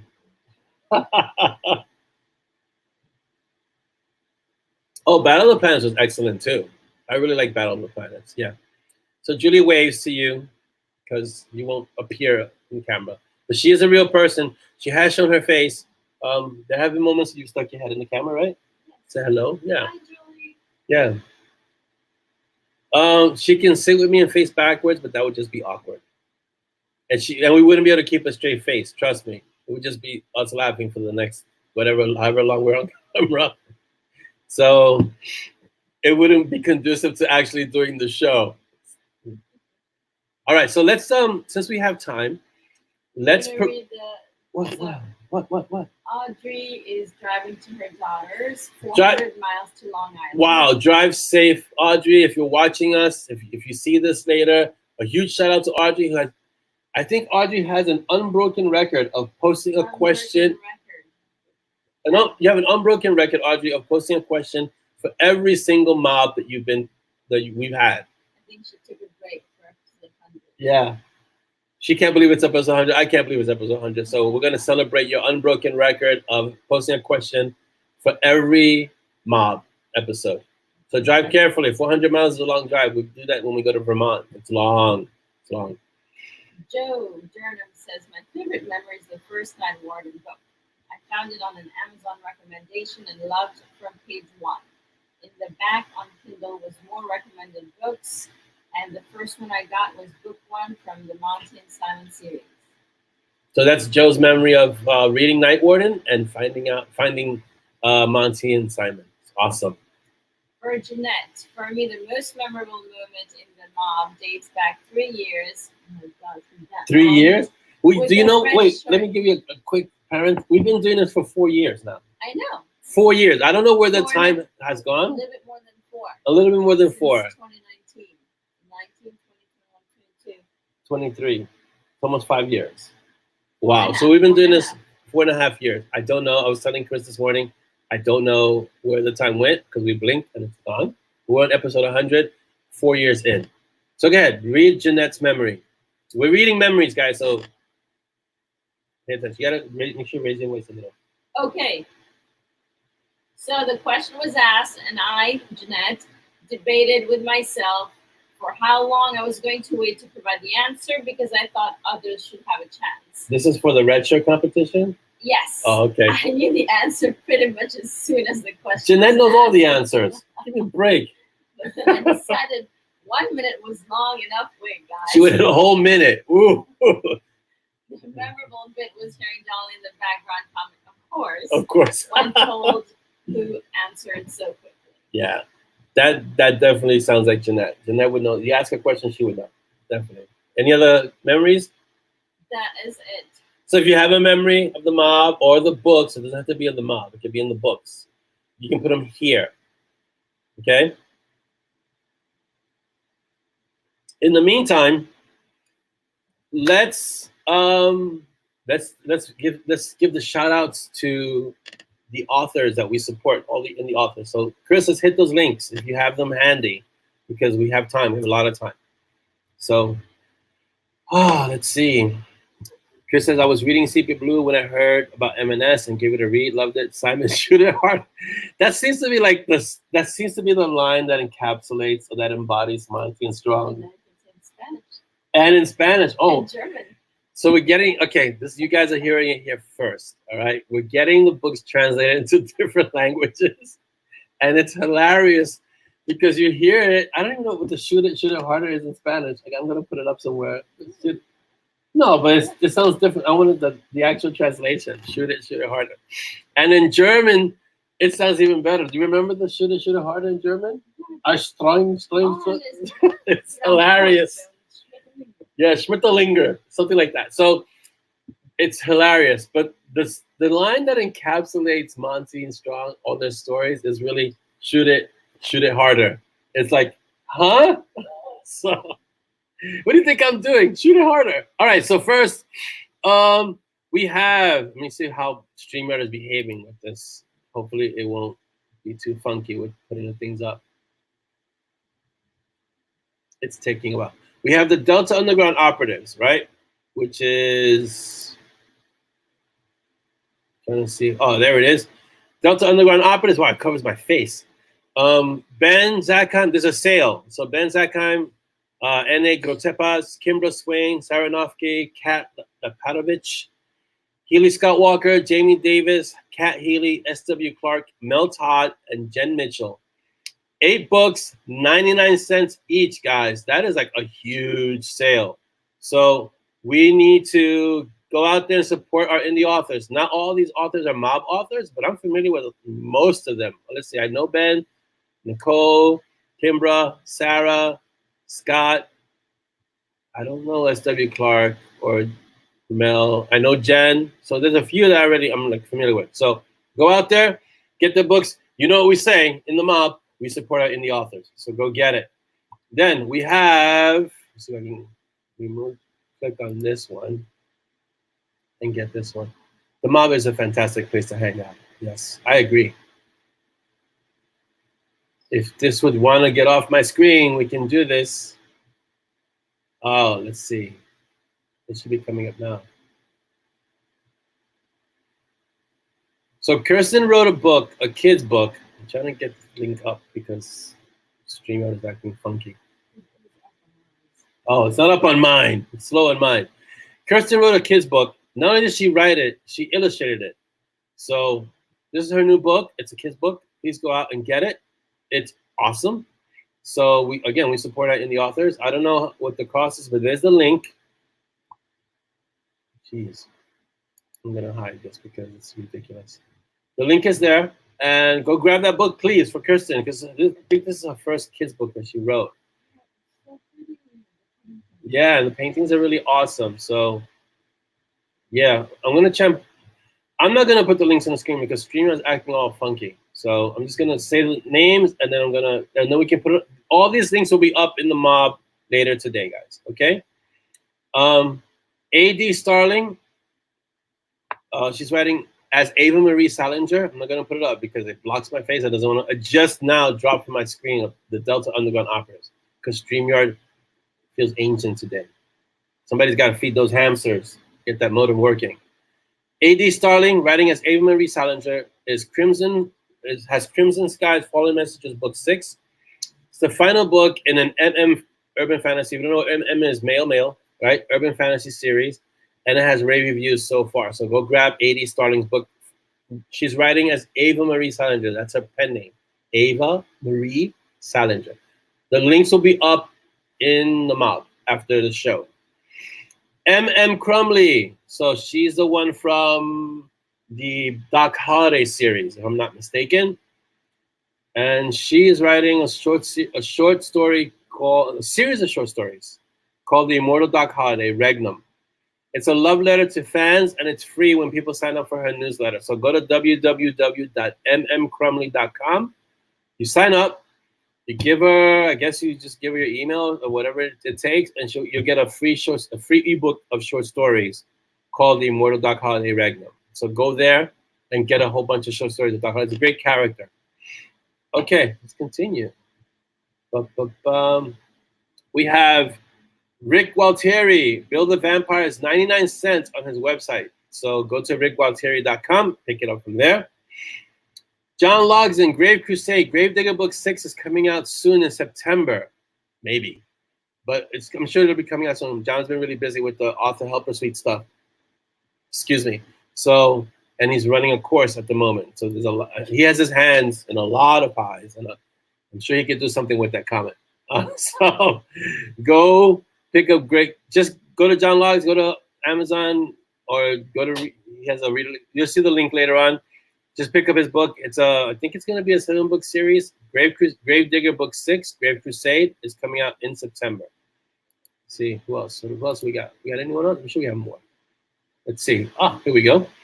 We have Kimbra Swain. I forgot Kimbra. Walking Wind is out, so go get that one. Kimbra's doing her usual, writing really well, so pick that one up. Stephanie Fox, Heart of Fire, Dragon Princess May is out and available. Why is that out? Oh, look at that. It's like magic. It just appeared. Our own Chris Mendoza has Wild Magic.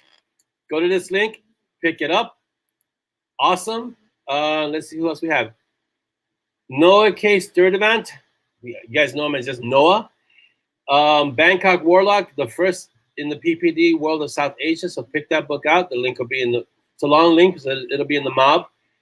Joe Belcastro, Dominator, so a writer I met recently, has just released Dominator. I think he re-released it. He's writing the second book. That's the first book in a trilogy. And R.L. King's newest Alistair Stone book, I think she's to like 34, 35 at this point. I keep forgetting how many books she's written. So she's her new Alistair Stone book. He's a great character. So really, you got to pick up the whole series. Start at the beginning and pick up all her books. They're amazing. The character's great. He's a mage, and it's awesome. So yeah, all these indie authors that we've just put out, get all their books. Don't even ask. Just get the books. Go support our indie authors, please. And that's it for today's links. Fantastic. There's some stuff I saw up there, but I was busy looking at books, so I can't. And I lose the feed. Amazing. Look at that.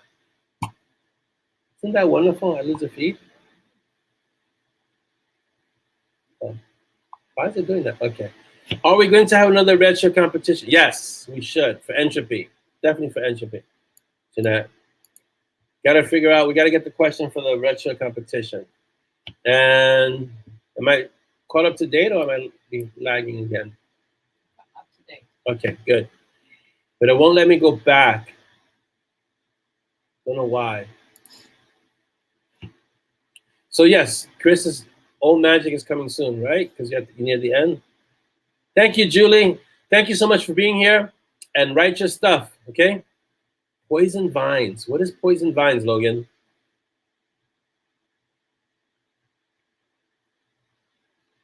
Sounds like the name of a good book. Poison Vines.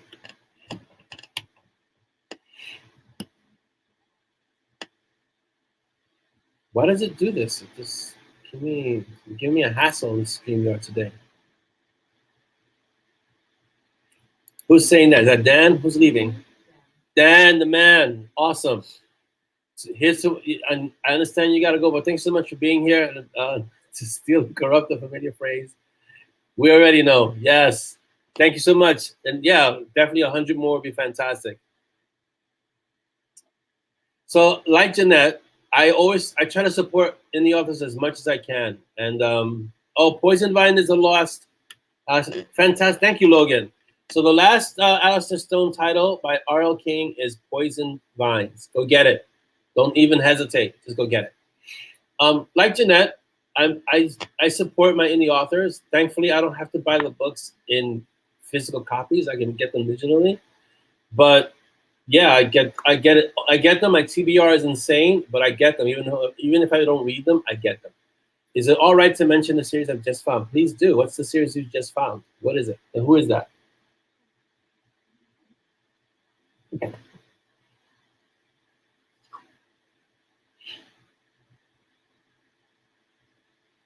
Take care, Dan. Carrie's writing a second flash fiction book. And if you don't know, It's Lynn. oh, Lynn, yes, please, Lynn. Yeah. What's the series you just found? Name, author, all that awesome stuff. If you don't know, Carrie writes flash fiction, so she always puts it up in the room in the mob to vote for. So if you ever see Carrie put up something, go vote for my book, my story, please do. It helps her get out there, and her stories usually take first, second, and third place. So yeah. All right, C.N. Rowan, Imperfect Cathar series, brilliant, set in Languedoc, I want to say, or Languedoc. I don't know where it is, but okay. We'll add it to the list of links that we put in the mob later on, for sure. I've never heard this series or the author, but hey, it's that's what we do. We find new. Part of being a reader, at least in the mob, is that we find books and stories that we enjoy, and then we share them with each other, which is fantastic. Which is what we do, and it's also the reason why we support our indie authors. I mean, we support all authors, really, but we go out of our way to support the indie authors. One, because I'm an indie author, but also we have a lot of indie authors in the mob itself, and unlike the traditionally published authors, indie authors, it's hard for them to get found. So I remember what it was like in the beginning when no one knew who I was and I didn't have any readers and it was tough. And I don't want other indie authors to have to go through that too much. Oof. Good thing I write and don't have such a command of the English language. So we try to help our indie authors as much as possible and get them some visibility, get them readers who can appreciate them. If we find an author that we enjoy, we share it with the mob, because if I liked it, then chances are other people in the mob are going to like it too, because we have a kind of a shared interest, a commonality amongst us all. And we don't tear down authors, no matter how we may dislike a story. We don't do that here. We don't do that in the mob. If you don't like an author, you don't like a story, your best policy is silence. Okay. Yes, Vicky, they'll be dropped in the mob after the show. Chris handles that really well, so he'll just drop it in the mob. Jeanette says, write what you want to read lends itself to creating a social group who enjoys some. Yes. When I wrote Monsoon Strong, it wasn't that there weren't any other stories like Monsoon Strong out there, although there probably weren't, because I would have been accused of plagiarism, I guess, or copying someone else. The closest I came to it was Butcher, James Butcher, and Dresden. But even that, for me, felt like it needed more. Not that his stories needed more, but for me, it needed more. And so that's why I started writing Monsoon Strong that way. Stephanie Meyer. What about Stephanie Meyer, Anthony?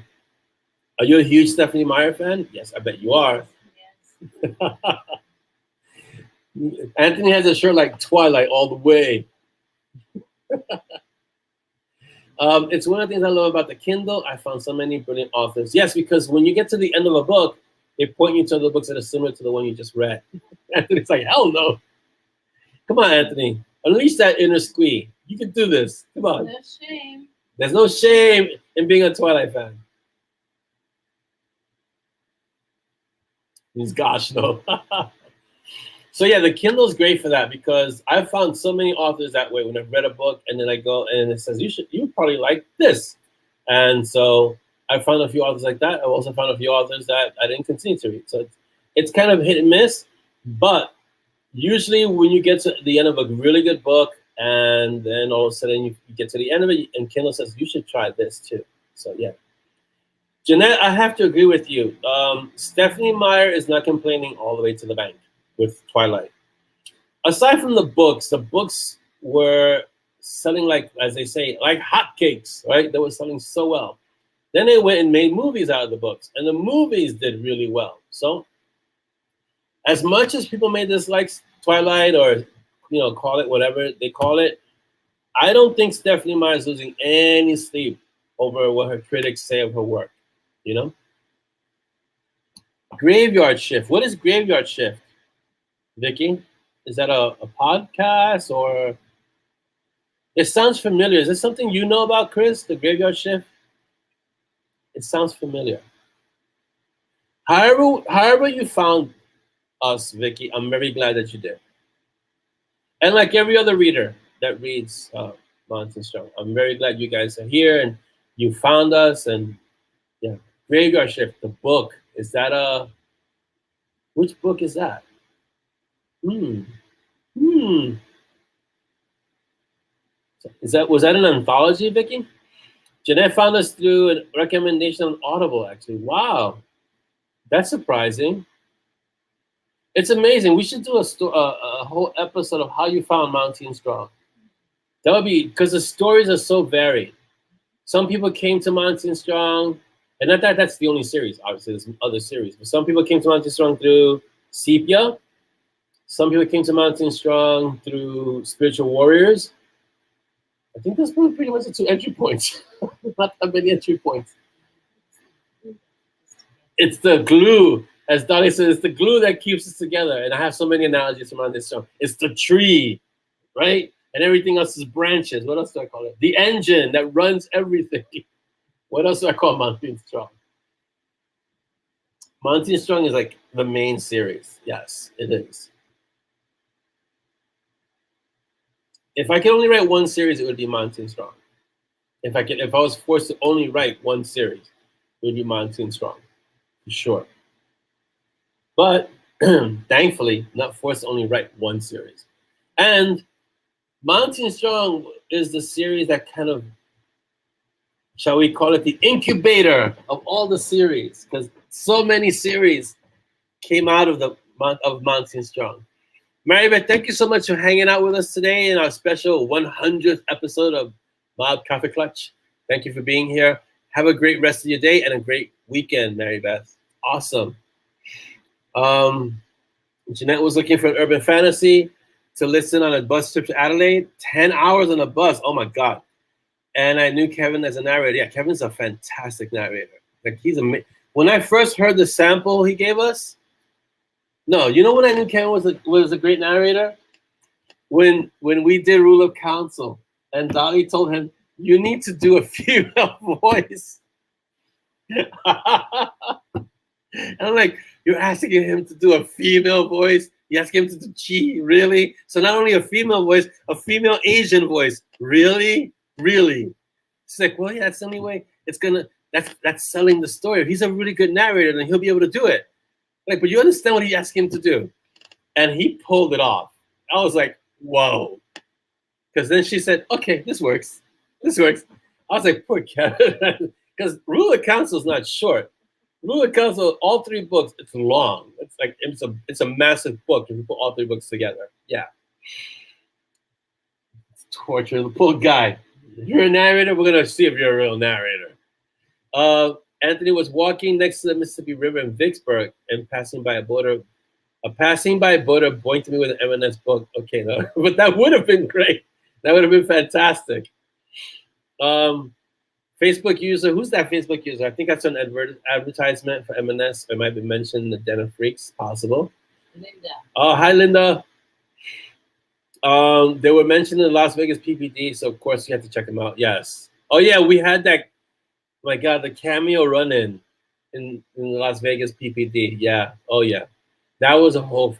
That was the moment that sparked the collaboration. That spurred the collaboration between me and John. That moment where Mountain Strong run into Ian Dex in London, and then we did the collaboration after that. And it was right to get Kevin to the tree. Yeah, Kevin has. The only book that Kevin has not done is No God is Safe. That's the only book. Every other book that we have audios on is Kevin. Yeah.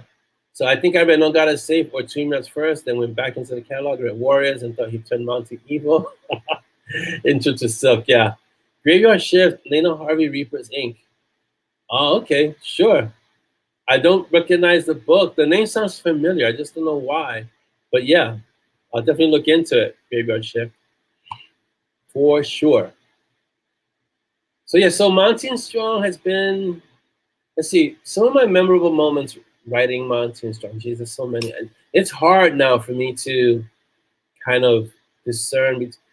You have to understand that in my head, everything really is connected. So even though I can say Mountain Strong, yeah, No God is Safe is narrated by the very famous or infamous John Logsdon, who we know as JL. And he has an English friend who did Monty's work. I don't remember the name off the top of my head, but John did sign it in No God is Safe.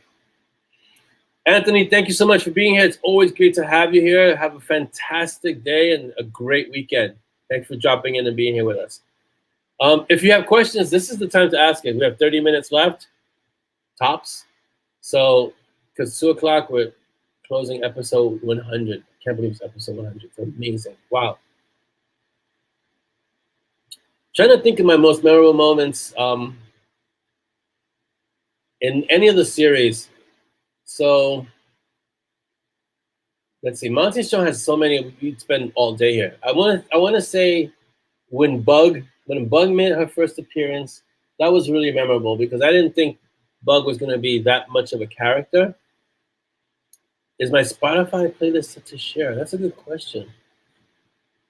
Do I have a Spotify playlist set to share? Can I set it to share? Oh wow, I didn't know I could set it to share, Vicky.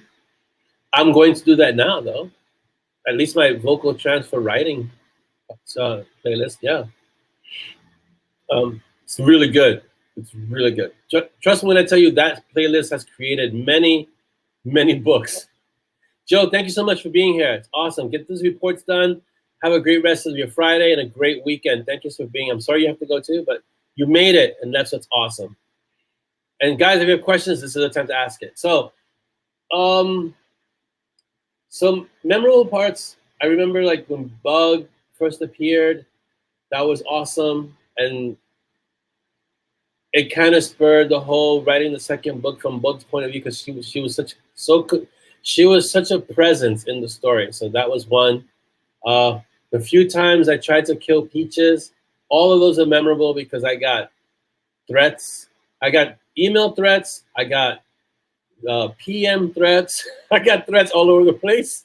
So yeah, no. Do I spend a lot of time researching high-end suits or cars?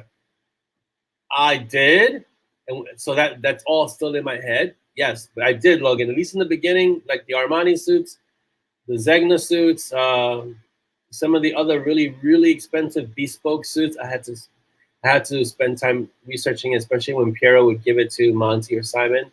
High Street in London, I researched a bit where it was and things like that. As for the cars, I've always loved. If you notice, all the cars are classic muscle cars because I love classic muscle cars, American-made classic muscle cars. So I don't need to spend a lot of time researching because I kind of grew up with those cars, and they were in my family at some point or another. If it wasn't my family, was related, like cousins or second cousins had those cars, so those cars were in the family. But I researched them anyway for when I have to give them to a character in a story. So that's why I love classic cars, and they don't make them like that anymore, which is why I always consider them automotive art. And the cars that are made now are, plastic and fiberglass. They don't really use metal, and so it's not the same. Back then, the designers of vehicles really took a lot of pride in how they made the cars, and they wanted it to be functional art. And I don't get that feeling anymore about cars. Like if you look at a muscle car, you can see that there's power there, but also that the designers sat down and really wanted to give the car a distinct character. And you don't really see that much now. And so that's why the cars that are in the stories are all muscle cars, because they kind of fit the character. So the cars have characters, they don't have their own character, and so they fit the characters that they're given to, So they work together. There's a lot of thought into making cars back then, not so much. So yes, Logan, that was a long-winded way of saying yes. I spent a lot of time researching high-end suits and cars. Carrie says, I think I was reading Warriors of the Way when Two Million Butterflies came out. And when I read the first pages of T&B, I giggled so much that I knew I loved the series. Yeah, even now I go back and read T&B, like the first pages, and I still laugh. Especially that Shoot It Harder line. It makes me... Oh, dispara más fuerte. Dispara, Simón. Dispara. Dispara más fuerte. That would be Shoot It Harder in Spanish. Engines and clean lines. Yeah, the lines are beautiful on those classic cars. Yeah. Jeanette says we have John Wick on speed dial. Yeah, I'm not messing with John Wick, and I'm not messing with Killing the Dog. So a 1960 Plymouth is a beautiful, beautiful car. So maybe. There's still so many that I haven't included in the stories. So I recently added, I don't know who suggested it. I put it in the book. but I recently added the 1966 Lincoln Continental, and I dubbed it the Tank, and that's in the Stray Dogs, because that's a boat of a car. The 66 Continental is huge. We had a friend in the family that had one of those, and all the kids could fit in that car in the back seat, and there was still room. That's how big it was. And the trunk, yeah, you could put a body in that trunk easily. There's a big, big trunk. It was like you get lost in the trunk of that car, the 66 Lincoln Continental. So there are a lot of vehicles like that I still haven't put in the stories, and now for test drive, I'm going to be using the Nova, so that's going to be a lot of fun. Jeanette says that I can reread M&S books and still laugh and cry is a testament to how good. Thank you. I really do appreciate that. What happens now is when I reread, and I still do, when I read, because sometimes I want to make sure I have something right. So when I reread Monty Strong, I have to be careful, because as I'm rereading it, I might be reading it for a point of reference, and I end up getting lost in the story. And then sometimes I'll tell Dolly something, she'll just give me a look, and then I realize it's the look of, you've wrote this. You should know what's gonna happen next. And I'm like, yeah, but it's really good. I'm getting into it. I'll tell her, like, when we're editing, so she'll do an edit, and then I'll go back and incorporate her edits, and I'm like, wow, this is a really good story. I get that look, like, yeah, okay, So sometimes I think it's good that if you're a writer, you should be able to read your work as a reader, without having the I already know what's coming next kind of thing. So, yeah. Continental is good for a pocket. Yes, it really is. It should be like Doctor Who's car. Like a mobile TARDIS. It really is. Let's see. One day in France. Who's this? Okay. One day in France, we saw several Austin Healey's in the motorway. Ooh, nice. All with Australian plates. Wow, which was unexpected. Sure, in France, yeah. They all stopped at the same hotel. That's really nice. Yeah, and there are also a lot of cars that are beautiful that aren't American made, that are still, wow, just art. And so, yeah. I don't know if I've included any. I have cars that aren't American. Like I have a particular love of Lamborghinis, only because of the story behind Lamborghini, how Lamborghini stood up to Ferrari, because Ferrari kind of insulted him and said, all you know how to make are tractors. And so Lamborghini is a tractor maker. And Ferruccio Ferrari told him, what do you know about making cars? All you know how to do is make tractors. And Lamborghini said, what? Hold on a second. And then he created the Lamborghini. And the Lamborghini is just as popular, if not more popular, than Ferrari. So I love the story of Lamborghini. And the cars themselves are beautiful. So I've destroyed a few Lamborghinis in Monty and Strong, because I love them so much. I don't think I've had many foreign cars in the Monty and Strong world. Yeah. But there's some beautiful cars out there that aren't American made. But American made muscle has a special place in my heart, because my first car was a 60s Camaro, and it was a muscle car, and it was built for racing. That was a beast of a car. It's actually the beast that Gray has. It's the same car. Chris says, I did that reading the first book looking for a fact, got lost in it. Yeah, it happens. You get lost. It becomes this really interesting rabbit hole. You just go back to a book, you start reading it, and next thing you know, you're a few chapters in, you're like, oh, wait a minute, I'm doing something else. So yeah. Favorite scene is in War Mage. I was like, who's the Warm Mage? Mountains and Noise is clear, and the mental visual still makes me laugh. Yeah, War Mage is a great little story to write. I really enjoyed that story. Yeah, I have fun writing War Mage, because it was a Monty only story, and I'm kind of having the same fun writing Treadwell, the Supernatural, because it's like it's a Monty-like character as the main character, so it was a lot of fun. You get lost. Yeah, it's 3:30. Wow, it's late over there. Well, early. Yeah, 3:30. Sometimes I'm starting my day at 3:30. So yeah. My first car was a 61 Ford Galaxy. Those are great little cars. Those Ford Galaxies. Those things are durable too. And that's the other thing about muscle cars, or at least those classic cars, that era of the 50s and the 60s, even the 40s.